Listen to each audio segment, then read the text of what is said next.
Hello, and thank you for taking the time to join us today to hear about Code Red and what we've been doing for the past couple of years. Like our tagline says, we're about preparing students for the unlimited opportunities that are out there in STEM after they leave our classrooms. My name is Michael Palmer. I'm CEO and founder of Code Red Education. I'll be your presenter today. Again, I'd like to say thank you for taking the time to join us. But first, I'd like to give you a little bit of background about our company. Code Red is actually a company that's built by teachers for teachers. I myself have been a classroom teacher for the past 13 years, specializing in inner city education, as well as currently serving as Director of Technology Solutions in Parkway School District, just outside of St. Louis, Missouri. Everyone in our organization has actually done classroom time and is a certified teacher. What's nice about this is it allows us to have the perspective to understand that every school is unique, every school building is unique inside a district, and every classroom is unique inside a school. Just like all our students are unique, we understand that the needs vary between institutions and classrooms. So Code Red has taken this idea and this base of being teachers and building our products for teachers and knowing that we need to be extra customizable and flexible in working with them, especially since our roots started in an alternative school environment. I myself was teaching in an alternative school. It was my first job in public education, and I was dealing with a lot of students that were disenfranchised and disinterested in education and the school system in general. We had a large population of students that were underperforming. On average, they were 2 or more years behind in graduation credits, as well as testing about 5 to 6 years behind in reading and math skills. Most of our students were coming back from 188-day school suspensions, second maternity leaves, or a stint in a juvenile correctional facility or adult penitentiary. So needless to say, we had students that were not interested in the regular school system or the regular course offerings. I myself was teaching English at the time, was trying my hardest as an educator, but unfortunately I was cut in a budget riff at the beginning of March of that school year. Now, I saw this as an opportunity where I could do one of two things. I could have thrown myself a pity party and started using up my sick days in order to go out and continue to try to find another job, or I could have done what I wanted to get in teaching for, which was to allow my students to have real world marketable skills after they left my classroom. So I fell back on my background as a web designer and web developer, which helped me get through college. I overtook a computer lab and actually started from ground one of teaching kids that were fairly computer illiterate, showing them where the power button was, how to open up certain software, how to log into the computer, and teaching them basic HTML and web design. And actually over the course of 3 months, we had turned those students into full-fledged web designers where they were launching their own websites. And it was great to see this autonomy, this verve for their education, because they saw this as a marketable skill, but they also saw this as a skill that they had worked hard to achieve and that not a lot of their peers had it. They understood that they were technology dependent, but needed to be technology savvy. So my wife and I actually sat down and wanted to share these successes across the wide spectrum. My wife is a standard English teacher.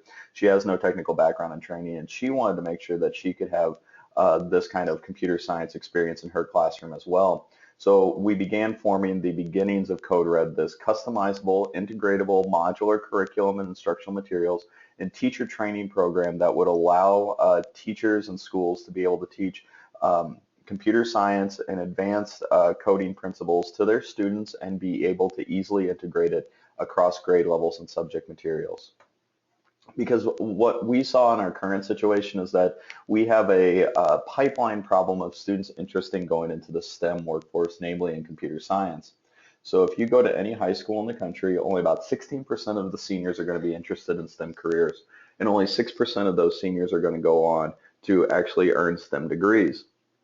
Now, this is pretty bad drastically economically, because if we look ahead to our current situation, we're going to be short 1 million programmers by the year 2020, according to the Bureau of Labor Statistics. And that stat keeps increasing year over year, because what we've seen now is that 70% of STEM jobs in the future are going to be computer science based. Because every company is now a tech company. We all need online presence. Every business now needs to be mobilely conscious as well as have websites. There are software needs that we didn't think would be present even 10 or 5 years ago.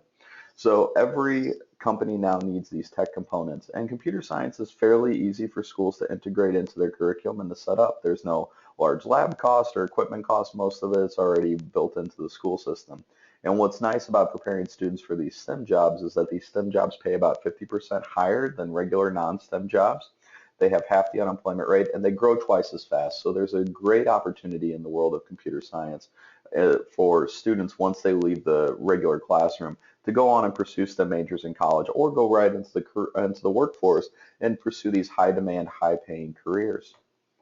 So our mission has been to provide a turnkey curriculum for teaching STEM, namely computer science, something that's customizable and flexible to a school that can work in their schedule, can be implemented at multiple grade levels, and that we can work with to ensure that we maximize the efficiency and the effectiveness of the program inside the school. We also want to provide professional development that would foster sustainable educational growth. Now, this isn't just one session that we do and then just leave you on your own. What we wanted to do in our professional development and training system is constantly work with teachers and make sure that they constantly feel supported with us. So with our professional development system, we do a initial onboarding and implementation training, and then after that we continue to follow on throughout the school year, providing curriculum updates and continuous customer support and training opportunities so that schools can continually feel supported, and that if any problems arise, that we can make sure that we help out with them. We want to make sure that our partners in the schools don't feel left in the lurch, because we have the same goal as you do, that we want to prepare students for college or to make sure that they're career ready after they graduate high school. And one of the major ways that we're doing this is that Code Red is trying to change how STEM is traditionally taught today in the computer science classroom. So if we look back at the 90s, a lot of what's taught is based off of this model, the 20th century model. This is still existing today in 2016, is that these are novelty classes. Things like keyboarding or Microsoft Office that were in-demand skills back when they were first introduced in the mid to late 1990s, but have now become fairly easy access and have low barrier points of entry. There's not a lot of depth in the education that's present there. Conversely, on the other side of the spectrum is the idea of a silo model. Now, it does provide an in-depth instructional experience. It does provide rigorous training for students. The problem is there's two main costs to it: a huge financial cost that can run tens of thousands, if not hundreds of thousands of dollars for a school system because of additional add-ons that are needed to take advantage of the curriculum, as well as a huge human capital cost where teachers are locked into an in-depth PD training, and because of the huge financial commitment, it's locked in mostly to one building in a larger district, or in a single building district or a smaller one, just one teacher. So it's not able to spread the wealth around. If you have interest from other teachers that want to teach computer science or those kind of principles, it's really locked out of their wheelhouse and they're not allowed to do it. So what Code Red has tried to do and is doing successfully with our partner schools now is marrying both of these concepts. Make easily accessible courses and instructional materials that can be integrated and customizable to a school system, and that can be provide that in-depth, rigorous training to a wide variety of subject matters and grade levels. And the benefits that we're seeing are very impressive, and we never thought that we'd see these kind of benefits. So from administrators, what we're hearing is that they are really enjoying the customizable aspect of it, as well as the time-saving component. Is that when we go in and work with them and review their technology curriculum and what their strengths are, we can save them years in developing their own program. The other nicety is the all-inclusiveness. You'll never hear us talk about additional add-ons, that you need to go out and buy additional software licenses or a brand new computer lab or iPads or a laptop card in order to run our curriculum. We want to make sure that we serve the district with our initial costs, that we can provide all the access and support that's needed off of that initial purchase. We don't want to have to play a little bait and switch in order to get that access in there. Now, that's from the administrative side. From the student learning side, what we're seeing is an increased student engagement in other STEM subjects, and then also an increase in student math scores of about 5 to 7% based on third-party testing software. The reason that we're seeing this is because in traditional math classes, students are getting the theory of it. But in this aspect, in computer science, they're seeing an applications of those mathematical principles. And so they're learning by doing in a project-based, inquiry-based environment. So they're more likely to retain the information. Students only retain about 10 to 20% of information in a lecture-based classroom. But through this project-based application and inquiry-based learning that Code Red is offering with its computer science instructional materials, is we're seeing that they're now 90% likely to retain that information. So it's able to sink in and be longer for them. We've also conducted pre and post surveys. So we've seen that students have shown a 40 to 60% higher interest in technology careers or STEM majors in college after being exposed to our materials. Think of this as like a foreign language. The earlier that students learn a foreign language, the less intimidating it is, and the easier it is to learn additional foreign languages after that. So they're seeing the opportunity, and they're seeing that it's actually not that scary to work in computer science or coding. So they see easier access to it. We also see that some of our best students that are performing out of these classrooms that we help build inside schools are providing access to tech careers for underrepresented groups, namely female and minority students, which are desperately needed in technology because the workforce is so diverse. African American and Hispanic engineers and software developers in a lot of Silicon Valley companies make up less than 1% of their workforce. In females, it's around 15%. But a lot of those careers are non-technical. They work in marketing departments or HR or in some capacity where they're not working in the software engineering portion of it. So we want to provide that opportunity for underrepresented groups as well because it'll be good for the tech industry and it'll be good for the students as well. So I've talked about the benefits and basically Code Red at a 30,000 foot level. I actually want to take you into what we do, which is an entire process in working with the school system. So the very first thing that we do when a school signs up with us is that we conduct a technology curriculum review. Now this is a way for us to learn more about the school and the system and what you plan to do and what your goals are. We also want to make sure that if there's any strengths in your program already, if it's already existing, that we maximize those strengths, and if there's any gaps that we can fill in those gaps. Now, we've built programs that have been for schools that have had no technology education whatsoever, but we've also worked with schools that have had programs that have been developing and they just need some amplification. So we can provide that work and that training for them, and that starts in the technology curriculum review. We do this by implementing our curriculum tracks. Currently, we have 4: game design, back-end coding and software development, web design, and then mobile applications. So we implement these curriculum tracks utilizing our instructional materials, which are modularly designed and delivered through an electronic Dropbox, so teachers can access them through any PC or Mac, a desktop, tablet, or cell phone device, as long as they have the app and the access code and the link. And what's nice about this is that we can break them apart and put them into programs and areas and work with the school schedule and work with teachers that are engaged and really wanting to work with these materials. So we can incorporate web design into science classes and coding into math classes, as well as in those traditional computer science classes. We've even seen some schools that have put in game design into English and art classes, working on those design aspects, as a way to increase student engagement and kind of vary the education base that's been present in these courses already to get greater student engagement and greater student achievement. Now with our instructional materials, we'll set you up with freeware and free access sites. Again, we want to make sure that everything's all inclusive, and we want to make sure that we don't have any additional licenses that you need to go out and purchase. What's nice about this also is that everything can be online based, so students can access it at school, but they can also access it at home and have their materials stored in the cloud for them to access so that you don't have to worry about carrying it on your servers. And then the last step is with professional development.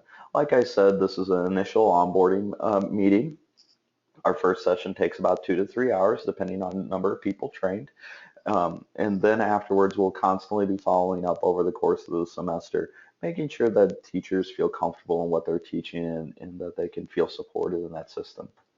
And our license is annually subscribed to, so every time that a school renews with us, we're happy to go through this again, continue to build out the program year over year with them to make it more complex, more diverse, and more effective by conducting another technology curriculum review, implementing new curriculum tracks, adding other instructional materials as the students get more, and as in an elementary school, it might start out in, say, 2nd or 3rd grade, and we want to build it to 4th grade and 5th grade the next year. In a middle school, we might start in the same boat as an entry-level grade, like 6th or 7th, and then build it out year over year as those students keep progressing. Maybe take it to other course offerings as well, take it out of the computer science course and put it into other areas. we want to continue to work with our school partners to ensure that effective and efficient program. Now, where we actually integrate into a school and what instructional materials are implemented in a school depends on the school level. At the elementary school, we incorporate things like our introductory theory and logic modules, which are all about brain training, making sure students are geared towards computer science and their thinking is amplified in that neurological sense.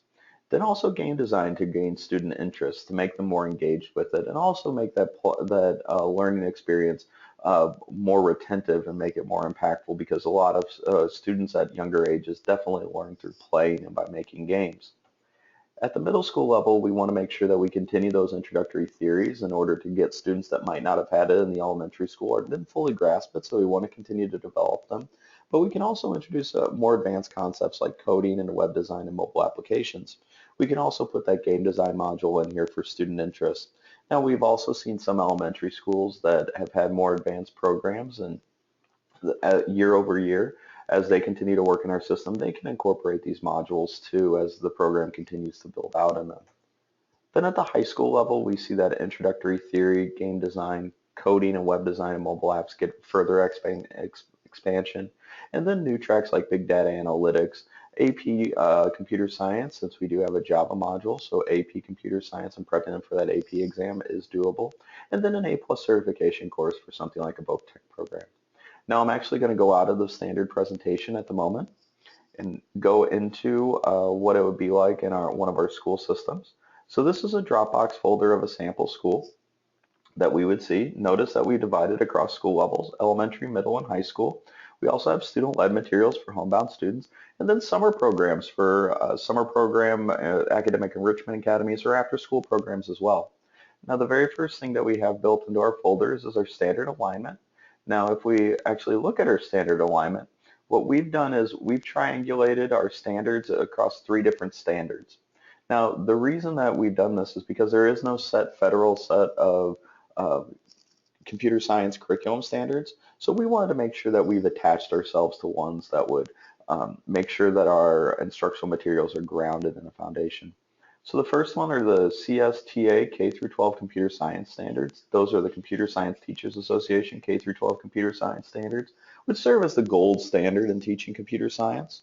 We've also done the Common Core State Standards and the Partnership for 21st Century Skills, those essential skills for success. Now the Common Core State and the CSTA K-12 standards are actually academic based, but the partnership standards come from industry. The reason we've included those is that we want to make sure those essential skills for success in the workforce are present in our materials. Things like creativity and collaboration, and that grittiness aspect of students failing and trying again and again until they get it. This is because a lot of schools will say, about 87% of them will say that they're preparing students for the workforce. Whereas if you go and talk to industry and talk to the workforce, only 47% of industry will say that schools are preparing students for the workforce. And they're saying that they're really lacking those essential skills. So we wanted to make sure that these were built into the program. Now, if we go back into our folder, let's explore a middle school folder. We have our install files and then instructional modules. Now, we do have endorsed free access sites, but we do give schools install files just in case for those days that the internet goes down. We had one school this past summer who was going to start us in August, but the city was laying new sewer pipe and they ended up cutting through their fiber optic cable. So they're about a week and a half without internet access. So the students were still able to go on with their instruction. Teachers were still able to run the class, utilizing the materials and not having to deviate because we had provided them those offline offerings and install files. They didn't need to worry about going into having online access. Now, when we go into our instructional modules, we've divided these out by our curriculum tracks. We have introductory theory, game design, coding, and web design and mobile applications. We also included a subpack. Now, subpack are off-screen activities. They're not used for a computer.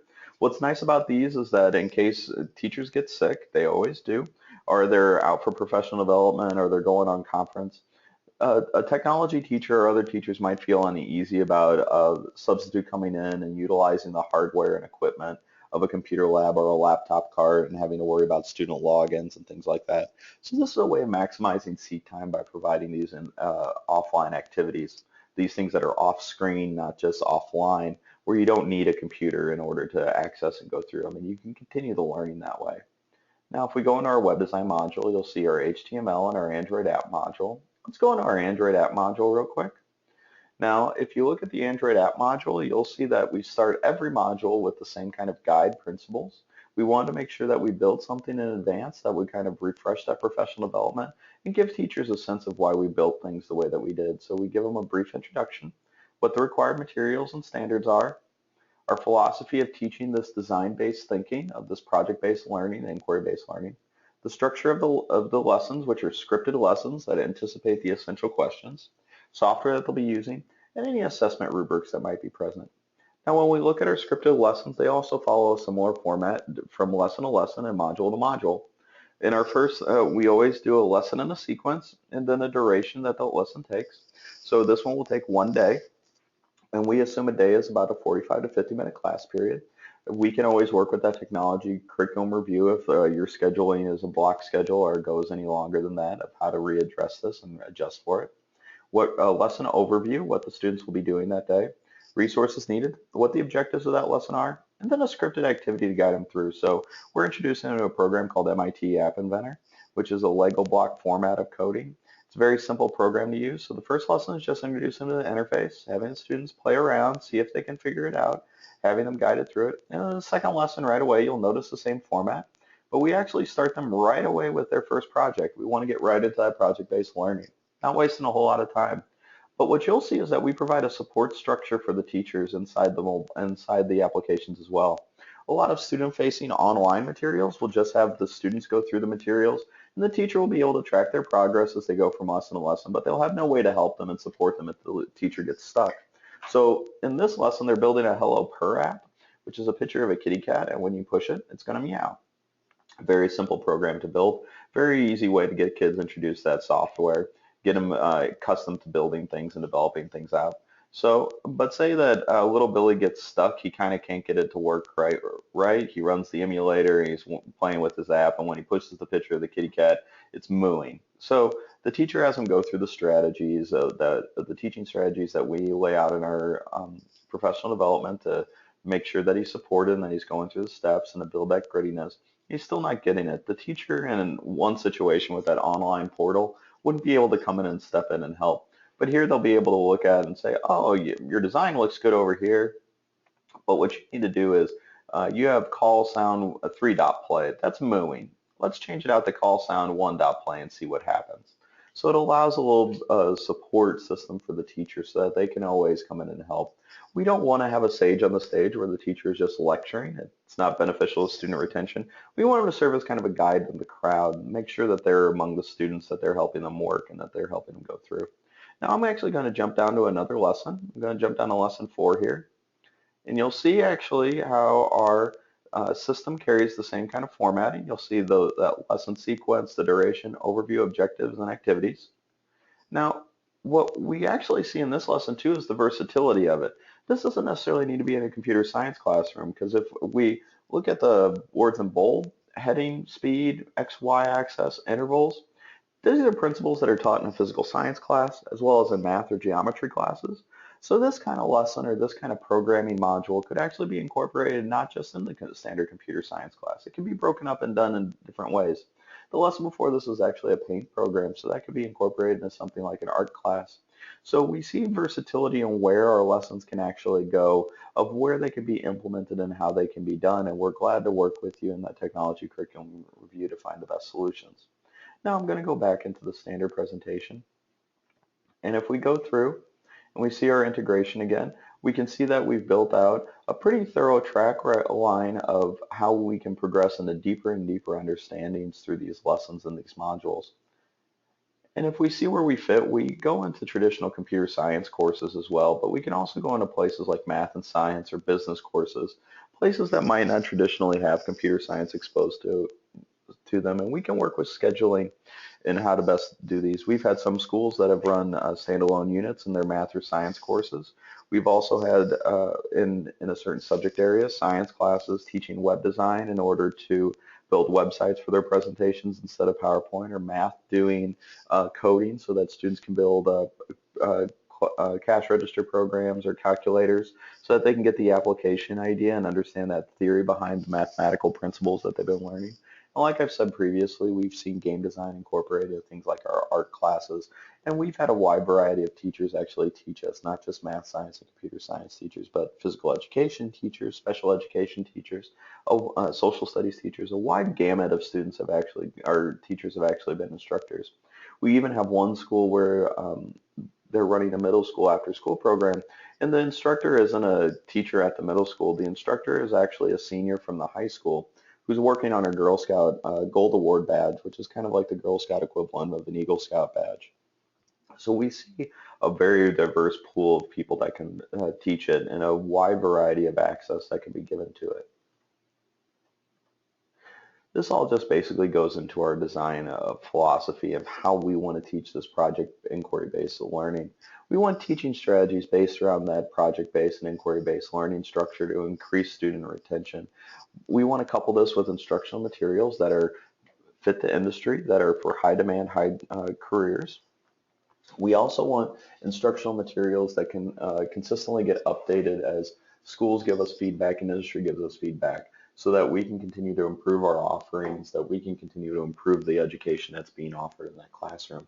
And we want to couple all this with classroom management strategies that end up amplifying the education that's going on and that really promote those essential skills. Things like collaboration, having students conduct research and looking for their solutions, and then as well as ingraining that grittiness and moxie into them so that when they fail and when they get stuck, they're willing to try and come at it through multiple perspectives, which is a great skill set, not just to have in computer science, but in any career.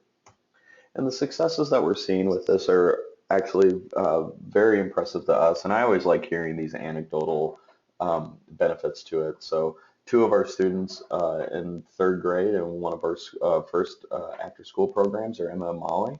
One of the original games that they built with the teacher was a simple maze game based on the Atari game Adventure. So if you ever played Adventure, it's just basically a circle going through a maze, and if you hit the walls, it resets the game. Molly completed the project fairly quickly, but they took that base knowledge and they ended up going on their own and exploring the software, exploring the education a little bit further, and building a hamster racing game that had a clock involved and scorecards and portals to jump in between multiple maze levels and created their own graphics for it. So it's great to see that kind of customizability and that initial spark driving into something better. Then we have students like Harry, who was a student that really didn't have his place. He was dispassionate about a lot of things, but he really liked tech and started taking courses that were put together with our instructional materials. He got really, really good at what he was trying. He used that passion and to develop it into hard skills.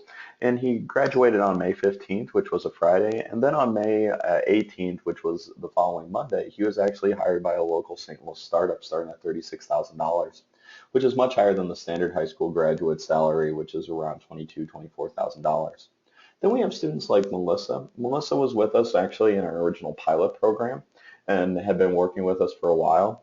She's not in standard computer science, but she's actually studying astrobiology at University of Oklahoma. But astrobiology is studying life forms and their interactions in space. Now, it's very expensive and hard to run space experiments, so Melissa needs that CS training in order to calculate models and create software that can run simulations for her because she can't necessarily do those experiments down here on Earth. And then probably two of our most impressive students are Matt and Greg, who have been working with our summer camp programs and developing their skills there. They've actually been going to local hackathons where you have to build a piece of software in a set amount of time. This year, they've won about $12,000 cash on their own doing this. They've been offered 4 jobs out of those years, and they've actually created their own sports tech company because of that. They've created an app where, depending which stadium you're located in and where you're seated in that stadium, you can geosync yourself and you can see where the closest concession stand, retail outlet, and restroom are. And it will also gauge the wait times of that restroom and that concession stand. And for a guy like myself who has a 4-year-old and a soon-to-be 1-year-old, that kind of time and convenience is very, very handy. So I'm glad to see that these students are able to take their passion and that initial education and continue to go forward with it and continue to pursue those passions and enrich themselves that way. So I always love the opportunity to be able to share our story and what we've been doing in the education space and teaching computer science. I hope that we can help improve the CS offerings inside your school system. Thank you and have a very good day.